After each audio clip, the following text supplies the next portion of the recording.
We're guiding you to treatment success and avoiding prostate cancer pitfalls. I'm your host, Dr. Mark Scholes. And I'm your co-host, Liz Graves. Welcome to the Prostate Pros podcast. For this episode, we thought it would be interesting to address some unique parallels between prostate cancer and COVID-19. But you have to predict on the data you have, which is heavily skewed to New York and New Jersey. Just one extra thing. Getting back to that, that's really an important slide that Dr. Burke showed. The cluster of other cities that are not New York and not New Jersey. If we can suppress that from any kind of a spike, the numbers could be significantly lower than what we're talking about. There are really two dynamic forces that are opposing each other here. As I've mentioned several times in our briefings, the virus, if left to its own devices, will do that dark curve that Dr. Birx showed you. The other dynamic force is what we are doing, what we're trying to do, and what we will do in the form of mitigation. Now, these are very revealing bits of data. Officials going to have to convince people that it's imperative to get this vaccine if we want to contain this pandemic, but then they have to combat all this other misinformation that's out there. Can we talk about that? Yeah, and I think you're absolutely right. There's so much information. It's coming out every single day, just a real deluge of a lot of information. If you're not even a doctor or in the public health environment, it's almost too much to process. So I think the big thing here is going to be, once we do have a vaccine, is to create a message that really conveys what we can expect this vaccine to do. And very Liz, thanks for taking up this topic. I've struggled for years to try and explain to people what prostate cancer is.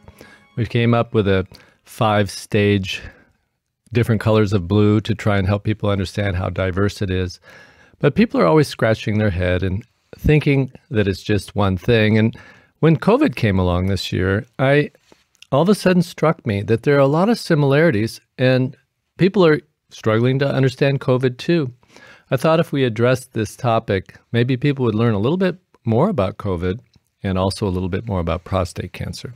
So one thing that we've talked about is both of these are kind of these umbrella terms that encompass a very broad spectrum of an illness.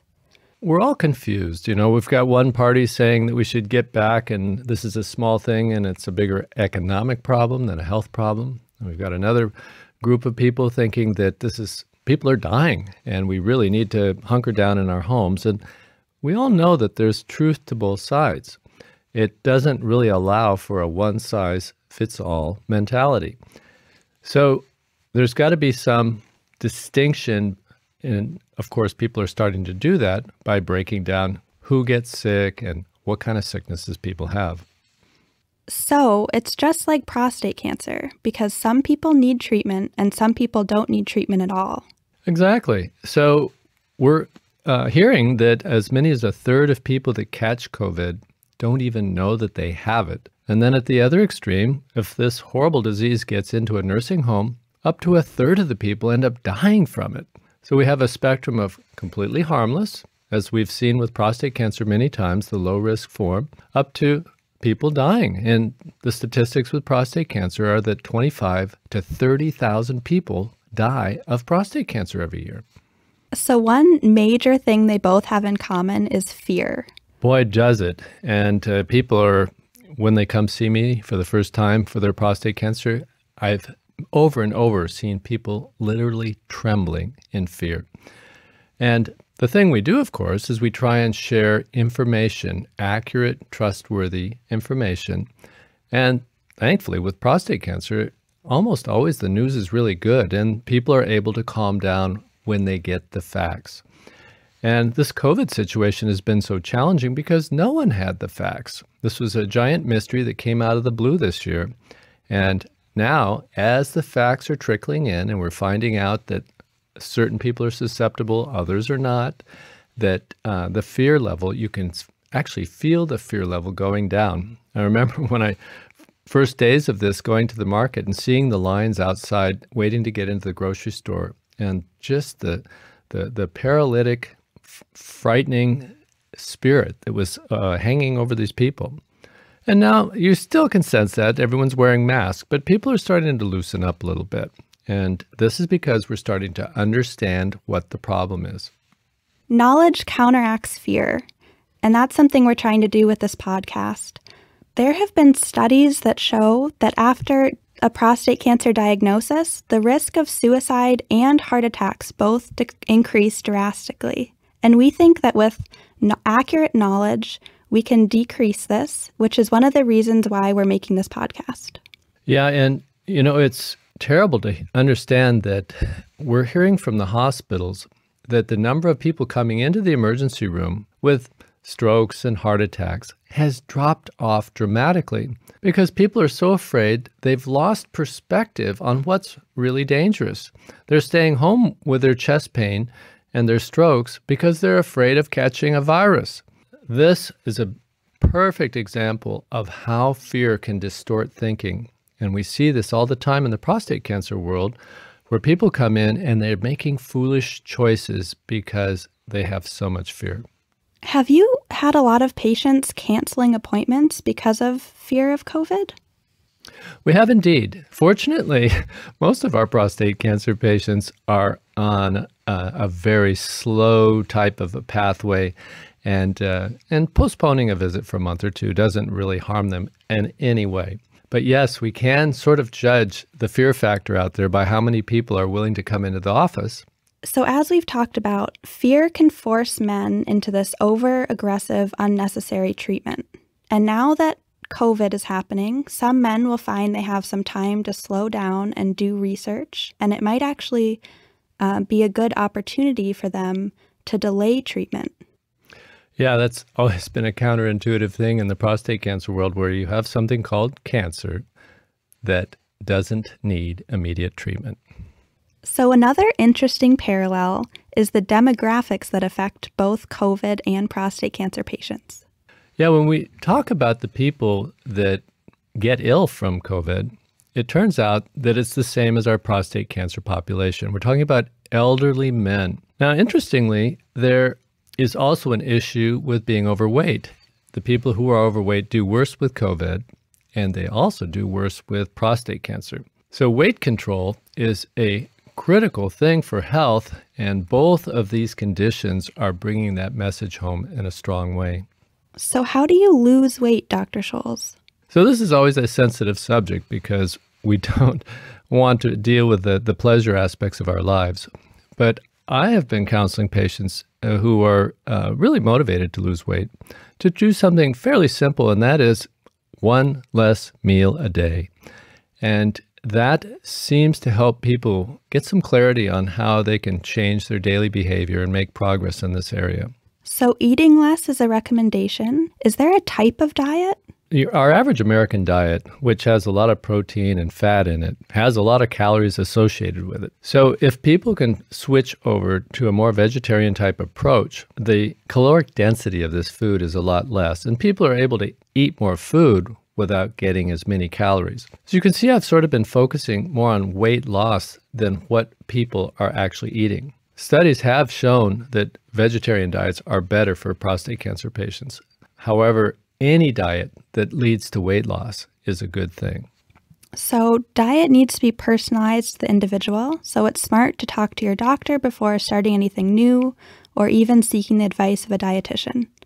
Another common thing for weight loss is exercising. How often should men be exercising? So this subject comes up frequently because many men with prostate cancer have to take testosterone inactivating pharmaceuticals that lower their testosterone levels and cause loss of muscle and potential weight gain. The most direct action to counteract that is weight training, or what we call resistance training, to keep the muscles built up. Muscle tissue is high metabolic tissue, so it consumes more calories during the day, 24 hours a day. Larger muscles increase your metabolic rate. Weight training is the most direct way to help burn calories. So when you're focusing on your change in diet, you can try a different diet, you can try maybe skipping a meal a day, and you should definitely be exercising. Now, Dr. Scholes, you just mentioned TIP, and there's actually been a little bit in the news lately with COVID-19 and TIP? Yeah, the Prostate Cancer Foundation recently did some epidemiologic studies in Italy where we know there was a huge hit with so many people getting sick over there. And they looked at men who were taking TIP or hormone therapy and compared the incidence of catching COVID and the incidence of dying of COVID. And of course, many people were concerned that, in fact, I've gotten questions. Dr. Scholes, will taking TIP make me more susceptible? Will it weaken my immune system? And it turned out to be just the opposite. The incidence of catching COVID was 4 times less common compared to the men in the similar age groups that weren't taking TIP. And the mortality rate was 4 to 5 times lower for men that were taking TIP. There were some underlying scientific guesses as to what this is due to, but of course nothing has been confirmed yet. We do know that men are more susceptible to dying from COVID than women are. Is this somehow connected to testosterone? We don't know yet. But the good news is that for men who are taking treatment for their prostate cancer, they don't need to be concerned that they're taking a chance or becoming more vulnerable to COVID. If you're curious to learn more about hormone therapy, listen to our episode, Hormone Therapy Tips. We'll keep you informed as more information develops on this. So, Dr. Scholes, as we know with prostate cancer and COVID-19, there is a ton of information out there. What are you supposed to do with it all? How do you find what's right and what's wrong? Boy, it is challenging, and it is a giant headache for our newly diagnosed prostate cancer patients. They come in with notes and books, and they've been looking at YouTube, and it's just endless. And the frustrating thing is that a lot of the information is not that accurate. So how do you sort it out? I don't have a simple answer to that. There is a resource in support groups. Of course, the PCRI is offering online information for patients, and seeking centers of excellence is going to be really helpful. The problem is that people have conflicts of interest. There are things going on in the background, as we've seen with this crazy back and forth on hydroxychloroquine. It's been politicized, and that seems dreadful because people's lives are at stake. But how well does it actually work? Well, it seems like it might be beneficial, but it has not yet been proven to be.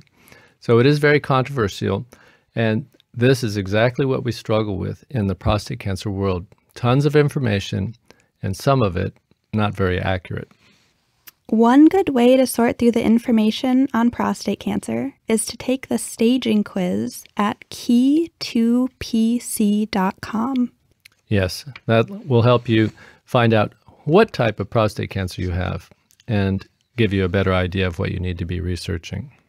Okay, so far we've covered a lot of the similarities, but most of us know that COVID and prostate cancer are quite different. Yeah, I think the biggest discrepancy is how COVID is an infection. It surfaces within 5 to 7 days of being infected and runs a course of 2 to 3 weeks, and then hopefully you have lifelong immunity. Prostate cancer is something that develops over a period of 10 to 30 years. That is hard to wrap your mind around because decisions today could have an impact 10 to 20 years from now, but we don't even know if the technology will be the same in 10 to 20 years. Maybe something that's deadly today will be treatable in 10 to 20 years. COVID is similar in that there's a lot of mystery about what the right thing to do is, and there still is mystery about what to do with prostate cancer. But the natural history, the time over which it is played out, goes for such a long time with prostate cancer. So you just mentioned how prostate cancer patients can live for years with their diagnosis. One interesting thing is that a lot of people have prostate cancer and they never even know it. That kind of parallels how people with COVID can be asymptomatic, which means they're walking around with it, but it's not affecting them at all. What we call asymptomatic forms of disease in this modern era is becoming more the standard. In the old days, people didn't show up to the doctor unless they were hurting. But now we have tests, and we can even detect these asymptomatic forms of disease. This is such a contrast and brings it back to this very confusing fact that when someone says the word COVID, one person thinks harmless and another person thinks deadly. And this is exactly what we confront with prostate cancer as well. One person will say, it's no big deal. And another person will say, my uncle died of it. This sort of confusion can only be counteracted by better knowledge and by spending some time researching your options. We're really excited to keep you up on the latest in prostate cancer. Thank you for listening. You can email any questions or topics to podcast@prostateoncology.com. Remember to help us out by rating, reviewing, and subscribing on Apple Podcasts.